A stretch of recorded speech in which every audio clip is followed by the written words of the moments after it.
So far, it was largely the philosophers who studied human consciousness, but a serious effort to understand consciousness and walk the path towards ultimate reality was made at the MIT World Peace University in the form of the world's first conference on consciousness, the ultimate reality. Many eminent personalities, speakers, thinkers, and philosophers from all over the world share their thoughts on this subject during this conference.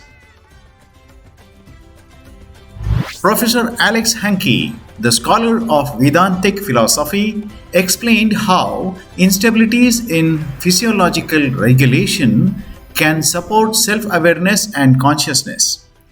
My favorite physicists are the people who worked out quantum mechanics, Niels Bohr on the left, Werner Heisenberg on the right, and John von Neumann, who wrote his famous book, The Mathematical Foundations of Quantum Mechanics, in which he explicitly stated the only choice is what Bohr and Heisenberg had realized: consciousness collapses the wave function. But nobody at that point knew how. Now the key is this: it's instabilities. Materials, first line, materials are kept stable by quantum fields that stabilize them. This applies to all kinds of materials. When these quantum fields are removed, the material is no longer stabilized. It starts to undergo instability fluctuations. They're very, very famous. They were discovered by Johannes van der Waals in the 1860s, and they've been 150 years of really quite being well understood.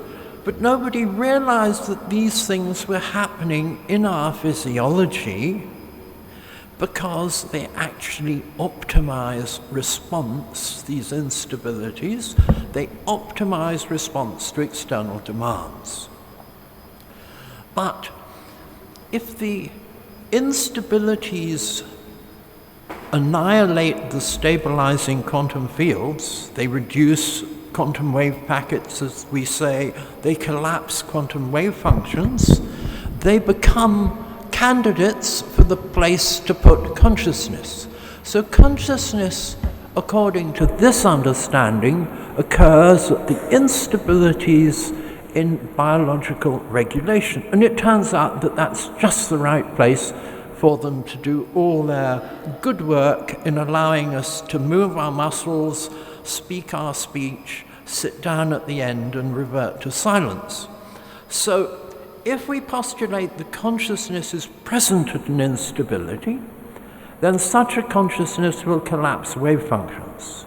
So the conclusion at the bottom of this slide is that organisms support consciousness. This is true for all organisms, even the fruit flies on your bananas and the amoeba in the puddles. They all satisfy this, and they all seem to support some kind of intelligence. Organisms support consciousness at instabilities in regulation. And now, just a little bit about self-awareness. Instabilities can be shown to contain an infinitesimal loop of information, and the example I gave for that is the Reynolds number, as it's called in fluid flow at the onset of turbulence, where you get a tiny infinitesimal loop of fluid flow. And you can look at the flow of smoke from a joss stick, what's it called? Incense. And you see various instabilities developing. Such a loop constitutes a perfectly self-observing system. Now, information flows, you know, from the observed. You're looking at me, and the information from the light flows to your eyes, and you say, I'm looking at Alex. I sympathize. And it flows, therefore, from the known to the knower. Each of us is a knower of knowledge, and if we're lucky, a good level of gyan too. And the flow of information is a process of knowing. So in the infinitesimal loop of information, The knower, the process of knowing, and the known become one.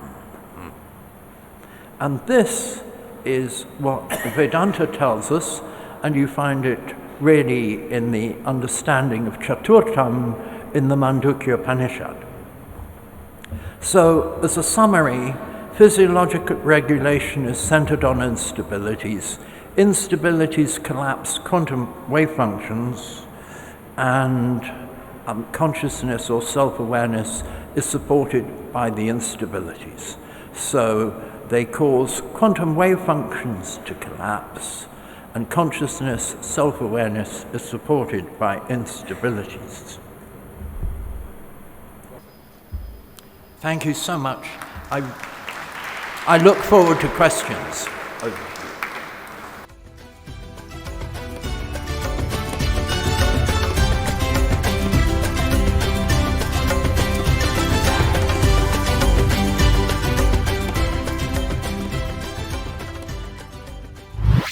Ultimate reality is God in light.